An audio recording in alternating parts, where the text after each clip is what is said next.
Om Ajnanatimirandhasya Jnananjanishalaakaya Chakshurunmilitam Yena Tasmai Shri Gurave Namaha Nama Om Vishnupadaya Krishna Presthaya Bhutale Srimate Bhaktivedanta Swamin Niti Namine Namaste Saraswate Deve Gauravani Pracharine Nirvishesha Shunyavadi Paschatya Deshatarine Jaya Shri Krishna Chaitanya Prabhu Nityananda Shri Advaita Gadadhara Srivasadi Gaura Bhakta Vrinda Hare Krishna Krishna Krishna Hare Hare Hare Rama Rama Rama Hare Hare Om Namo Bhagavate Vasudevaya Narayanam Namaskritya Naram Chaiva Narottamam Devim Saraswatim Vyasam Tato Jayam Mudirayet. In this session, we will continue to discuss from the 41st verse of the 15th chapter of the first canto of Srimad Bhagavatam. In the previous session, we had discussed the first half of the purport. And in this session, we will discuss the second half of the purport. Here is a little technical description of how Yudhishthira Maharaj actually cut off all the attachments, material attachments, when he was preparing to actually go back home, back to Godhead, after relinquishing all his responsibilities by handing them over to his grandson and Krishna's great grandson. So it was already explained.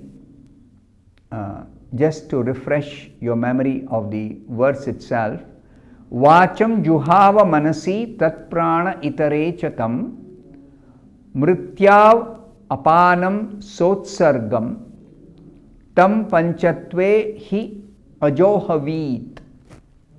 The meaning of this verse is that then he amalgamated all the sense organs into the mind into life, life into breathing, and his total existence into the embodiment of the five elements, and his body into death.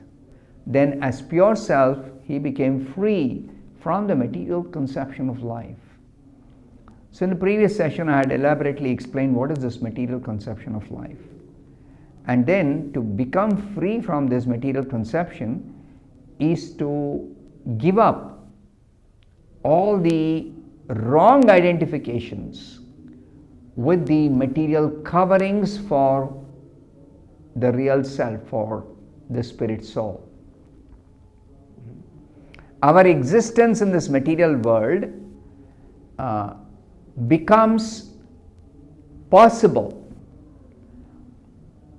because of all the material coverings that are provided for the sake of material existence. Just like as spirit soul, we have spiritual senses, we have spiritual mind, we have spiritual intelligence, we have spiritual identity, we can perform spiritual activities, it is meant for living in the spiritual world. Now, but if we have to live in the material world, why have we got to live in the material world? Because we have material desires for enjoyment. And what are the nature of material desires for enjoyment? Independent enjoyment. Separate from Krishna.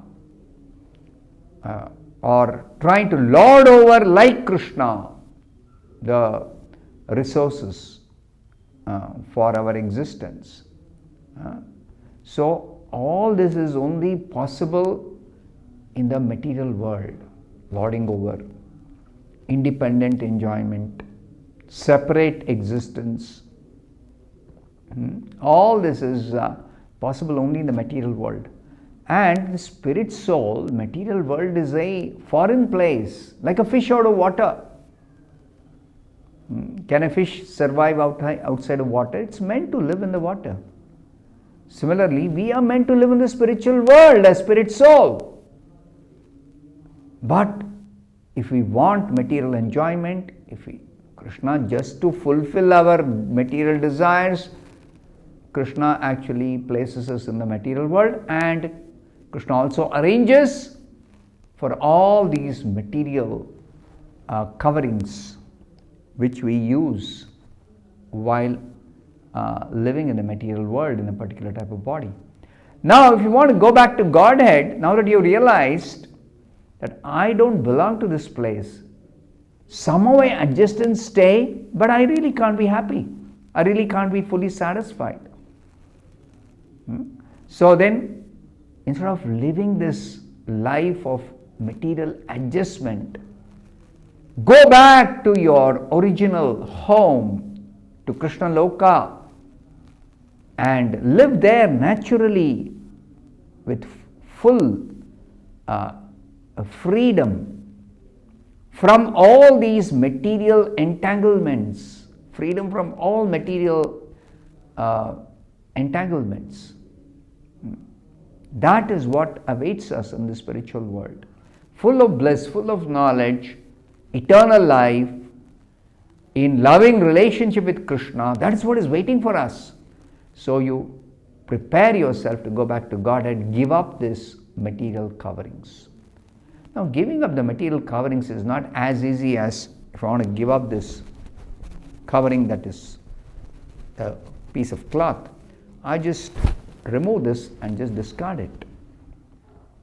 Now, the difficulty with this material covering called the gross body and the subtle body is that the gross body to some extent is easy to understand. What is this gross body? But the difficulty is, my thinking is, without the gross body, I am unable to work, I am unable to act, I am unable to live. Just like somebody, unfortunately, has got some problem because of which the hand is amputated. Without the hand, the person is handicapped. So much of difficulty in doing ordinary things. Similarly, not only the gross body, the gross senses, but also the subtle body, the mind, the material mind, the material intelligence. We can't think if we don't have the material mind. Why is that? Because my thinking is all material. My activities are material. I am dealing with material objects. Material objects I can hold with a material hand. I don't know how to use my spiritual hand to hold material objects. I do not know. Neither it is practical or feasible. It is not meant. The spiritual hand is not meant to hold material objects. No. It's not required either for spiritual existence. It's meant for spiritual existence in association with Krishna. So, when we want to return to Krishna, then cut off all these attachments and free the soul from material entanglement. That's the whole process. So, how to give up all these material coverings? That's being described. And in the previous session, I had already explained that mind should wind up all material activities and be turned towards the transcendental service to the Lord. In this way, the senses, one is able to actually become free from the material senses. This is the outermost layer of covering, this gross bodily covering. Then, actually, the activities of the mind cannot be stopped, for they are the reflection of the eternal soul. Actually, the material mind, we want to stop all material thinking. But that does not mean totally stop all activities of this mind, the present mind that we have. No. Because it is the desire of the soul that is expressed through the mind. the activities of the soul are expressed through the material mind. So therefore, Prabhupada says, the activities of the mind are reflection of the eternal soul. I am spirit soul, I am eternal soul. So the soul in the material world is reflected through the mind. Therefore, what has to be done is, the activities of the mind can be changed from matter to devotional service. So there is a need to engage the mind differently. That's all. So the material color of the mind is changed when one washes it from contaminations of life breathing and thereby frees it from the contamination of repeated births and deaths. If you are having idea of a continuing material existence, then when this body, the term of life in this body is over, if I had to continue material existence, I had to get another material body. That's called a repetition of birth and death. So, to purify this mind means to stop this repetition of birth and death. That means to end all plans for continuing material existence, or rather change material existence to spiritual existence. Now, Srila Prabhupada says, one has to situate oneself in pure spiritual life. Therefore, we should practice. Begin with spiritual life. Let's say, just chant 108 times Hare Krishna every day. It just takes about 10 minutes. So out of 24 hours in a day, 10 minutes at least perform spiritual activity, whereby 10 minutes you are not engaging the mind in material activity. The mind becomes engaged in spiritual activity. And gradually go on increasing the spiritual activity, thereby reducing the engagement of the mind in material activities. And by the time you retire from all your material responsibilities, you should have completely changed all your engagements of the mind from material to spiritual. It means go on increasing your spiritual activities by which you